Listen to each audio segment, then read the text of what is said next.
Eu acho que o direito à cidade é o direito de você ter uma cidade segura, ecologicamente sustentável, acesso a transporte público, por exemplo.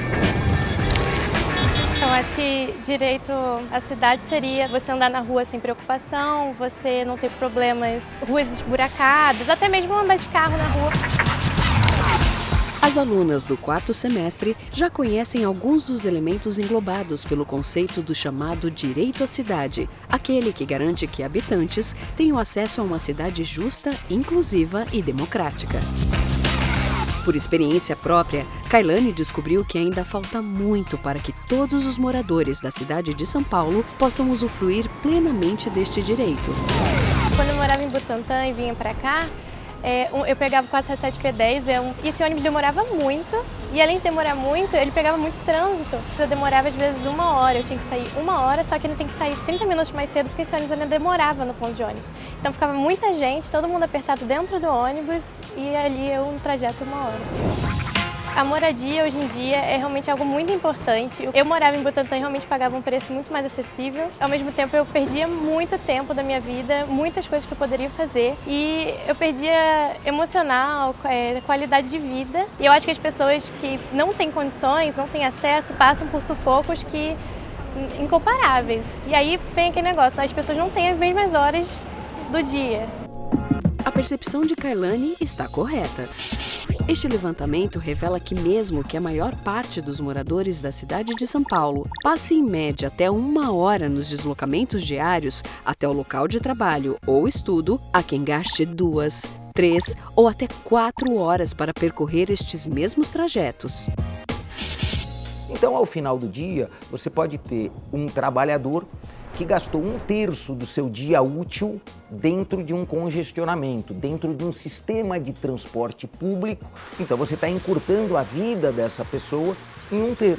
Porque se ele não pôde nem trabalhar, se ele não pôde nem estudar, nem ficar com a família, eu tirei dele 1/3. Veja como é injusto uma cidade que, ao oferecer uma dinâmica econômica, tira 1/3 daquilo que vai ser a sua vida útil. É isso que a gente tem que enfrentar nos grandes centros.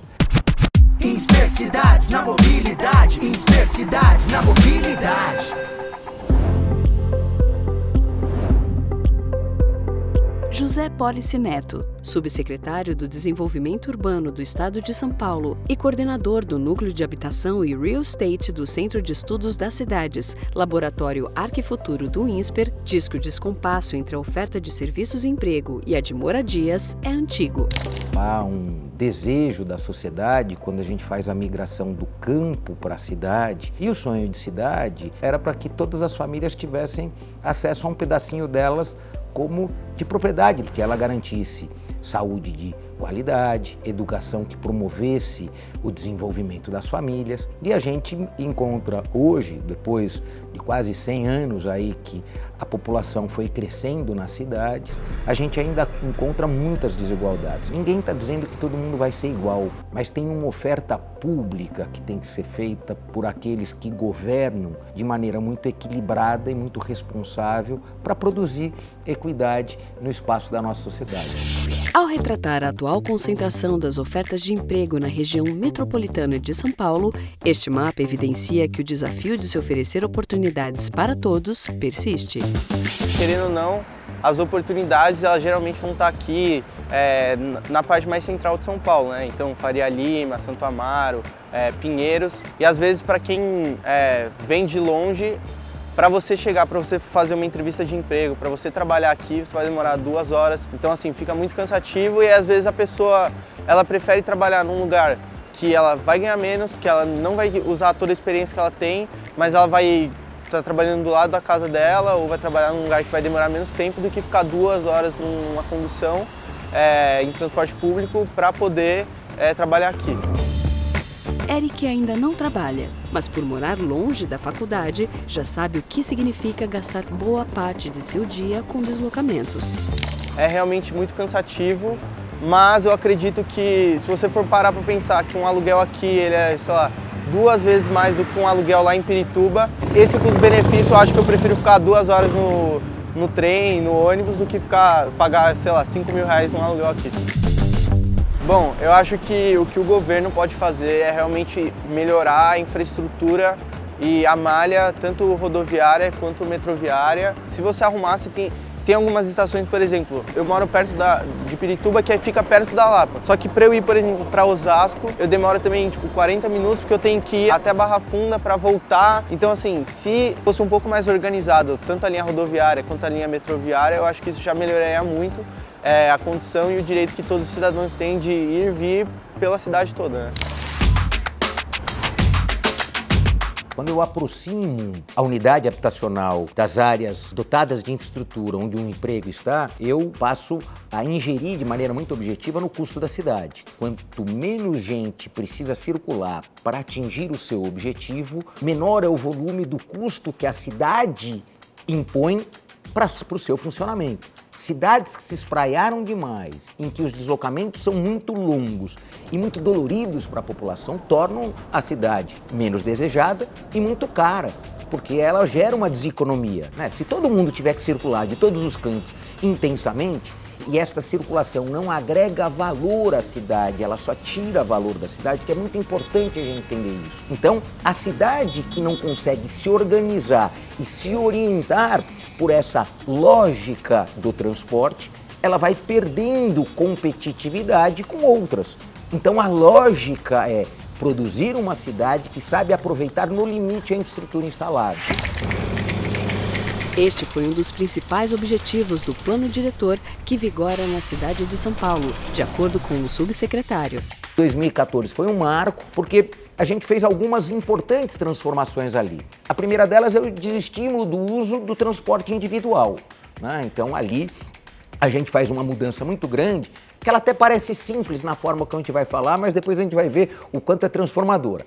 A gente tinha no sistema de licenciamento da cidade, era para cada X volume de metro quadrado ou unidade, você tinha que oferecer uma vaga de carro. E isso estimulava a cidade a só pensar na sua circulação a partir do carro. Se eu falar o seguinte, não, ao invés de investir na vaga do estacionamento, vamos pegar o custo dessa vaga do estacionamento em todos esses empreendimentos que estão sendo lançados e vamos ampliar nossa malha de transporte público coletivo. Vamos colocar esse dinheiro, em tese, que está sendo gasto pela cidade para ter mais metrô, mais corredor de ônibus, mais faixas exclusivas. Eu estou diminuindo as distâncias e os tempos. Então você passou a ter prédios sem vaga, dizendo o seguinte, se ele estiver muito próximo de uma estação de trem, de uma estação de metrô ou de um corredor de ônibus, eu preciso estimular as pessoas que comprarem essas unidades habitacionais não usar o carro, porque ele pode se deslocar na cidade sem precisar do carro. Então esse foi um fator muito positivo, porque avenidas importantes da cidade passaram a se abrir para apartamentos menores. Foi uma segunda lógica do plano. Você passou a ter uma cota de volume de terreno por unidade. Então você ia lá e falava com que aquela cota de terreno por unidade fazia com que as unidades fossem menores se elas estivessem mais próximas do metrô, fazendo com que você oferecesse unidades mais próximas do metrô para a população de menor renda que usa o transporte público coletivo. Tem distorção? Tem. Muita gente fez só estúdio e aí virou aquela luta porque não quer estúdio e tal, mas o que importa é entender o movimento. Se eu tenho unidades menores, por mais que seja caro esse metro quadrado da unidade menor, ela está mais próxima de uma possibilidade de alguém de menor renda ter acesso. Então é verdade, ficou caro demais o metro quadrado? Ficou. Mas hoje é possível uma família ou um jovem casal que tem 2 salários mínimos e meio, 3 salários mínimos e meio, ir para avenidas que jamais ele imaginou morar. E isso importa, porque a cidade passou a produzir um pouquinho mais de igualdade nas oportunidades. Então, esses foram elementos absolutamente fundamentais, porque você começou a construir mais, onde já tem estrutura, onde já tem transporte público coletivo. Isso é orientado pelo transporte. Então, o desenvolvimento urbano orientado pelo transporte para reduzir esta deseconomia que as grandes distâncias, que o espraiamento da cidade produz. É exatamente esta a crítica do subsecretário a programas habitacionais como Minha Casa Minha Vida.